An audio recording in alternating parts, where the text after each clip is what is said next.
بسم اللہ الرحمن الرحیم۔ عائلی معاملات میں تقوی اختیار کرنے اور اعلیٰ اخلاق اپنانے کی تاکیدی نصائح۔ انتخاب از خطبہ جمعہ حضرت خلیفۃ المسیح الخامس ایدہ اللہ تعالی بنصر العزیز، فرمودہ 10 نومبر 2006۔ روزنامہ الفضل انٹرنیشنل، جمعرات 18 مئی 2023۔ حضور فرماتے ہیں، اسلام نے ہمیں اپنے گھریلو تعلقات کو قائم رکھنے اور محبت و پیار کی فضا پیدا کرنے کے لیے کتنی خوبصورت تعلیم دی ہے۔ ایسے لوگوں پر حیرت اور افسوس ہوتا ہے جو پھر بھی اپنی آناؤں کے جال میں پھنس کر دو گھروں، دو خاندانوں اور اکثر اوقات پھر نسلوں کی بربادی کے سامان کر رہے ہوتے ہیں۔ اللہ رحم کرے۔ اسلامی نکاح کی یا اس بندھن کے اعلان کی یہ حکمت ہے کہ مرد و عورت جو اللہ تعالیٰ کے حکم کے مطابق میاں اور بیوی کے رشتے میں پروئے جا رہے ہوتے ہیں، نکاح کے وقت یہ عہد کر رہے ہوتے ہیں کہ ہم ان ارشادات الہی پر عمل کرنے کی کوشش کریں گے جو ہمارے سامنے پڑے گئے ہیں۔ ان آیات قرآنی پر عمل کرنے کی کوشش کریں گے جو ہمارے نکاح کے وقت اس لیے تلاوت کی گئیں تاکہ ہم ان کے مطابق اپنی زندگیوں کو ڈالیں۔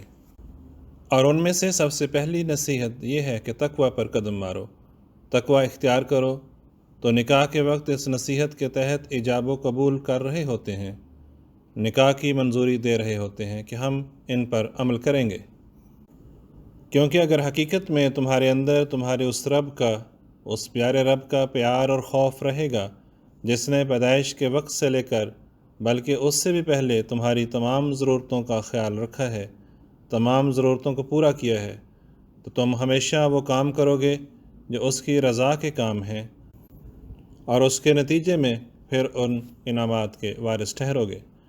میاں بیوی جب ایک عہد کے ذریعے سے ایک دوسرے کے ساتھ بندھ گئے اور ایک دوسرے کا خیال رکھنے کا عہد کیا تو پھر یہ دونوں کا فرض بنتا ہے کہ ان رشتوں میں مزید بہتری پیدا کرنے کے لیے پھر ایک دوسرے کے رشتہ داروں کا بھی خیال رکھیں۔ یاد رکھیں کہ جب خود ایک دوسرے کا خیال رکھ رہے ہوں گے اور ایک دوسرے کے جذبات کا خیال رکھ رہے ہوں گے، عزیزوں اور رشتہ داروں کا خیال رکھ رہے ہوں گے، ان کی عزت کر رہے ہوں گے، ان کو عزت دے رہے ہوں گے، تو رشتوں میں دراڑیں ڈالنے کے لیے پھونکے مارنے والوں کے حملے ہمیشہ ناکام رہیں گے، کیونکہ باہر سے ماحول کا بھی اثر ہو رہا ہوتا ہے۔ آپ کی بنیاد کیونکہ تقوی پر ہوگی، اور تقوی پر چلنے والے کو خدا تعالیٰ شیطانی وساوس کے حملوں سے بچاتا رہتا ہے۔ جب تقوی پر چلتے ہوئے میاں بیوی میں اعتماد کا رشتہ ہوگا تو پھر بھڑکانے والے کو چاہے وہ کتنا ہی قریبی کیوں نہ ہو یا اس کا بہت زیادہ اثر ہی کیوں نہ ہو، اس کو پھر یہی جواب ملے گا کہ میں اپنی بیوی کو، یا بیوی کہے گی میں اپنے خاوند کو جانتا ہوں یا جانتی ہوں، آپ کو کوئی غلط فہمی ہوئی ہے، ابھی معاملہ صاف کر لیتے ہیں۔ اور ایسا شخص جو کسی بھی فریق کو دوسرے فریق کے متعلق بات پہنچانے والا ہے، اگر وہ سچا ہے تو یہ کبھی نہیں کہے گا کہ اپنے خاوند سے یا بیوی سے میرا نام لے کر نہ پوچھنا، میں نے یہ بات اس لیے نہیں کہی کہ تم پوچھنے لگ جاؤ، بات کر کے پھر اس کو آگے نہ کرنے کا کہنے والا جو بھی ہو تو سمجھ لیں کہ وہ رشتے میں دراڑیں ڈالنے والا ہے، اس میں فاصلے پیدا کرنے والا ہے اور جھوٹ سے کام لے رہا ہے۔ اگر کسی کو ہمدردی ہے اور اصلاح مطلوب ہے، اصلاح چاہتا ہے، تو وہ ہمیشہ ایسی بات کرے گا جس سے میاں بیوی کا رشتہ مضبوط ہو۔ پس مردوں عورتوں دونوں کو ہمیشہ یہ پیش نظر رکھنا چاہیے کہ تقوی سے کام لینا ہے، رشتوں میں مضبوطی پیدا کرنے کے لیے دعا کرنی ہے، ایک دوسرے کے عزیزوں اور رشتہ داروں کا احترام کرنا ہے، ان کو عزت دینی ہے، اور جب بھی کوئی بات سنی جائے چاہے وہ کہنے والا کتنا ہی قریبی ہو، میاں بیوی آپس میں بیٹھ کر پیار محبت سے اس بات کو صاف کریں تاکہ غلط بیانی کرنے والے کا پول کھل جائے۔ اگر دلوں میں جمع کرتے جائیں گے تو پھر سوائے نفرتوں کے اور دوریاں پیدا ہونے کے اور گھروں کے ٹوٹنے کے کچھ حاصل نہیں ہوگا۔ پہلے بھی میں ذکر کر آیا ہوں کہ کیونکہ تقوی پر نہیں چل رہے ہوتے، اللہ تعالیٰ کا خوف دل میں نہیں ہوتا، اس لیے بعض دفعہ دوسروں کی باتوں میں آ کر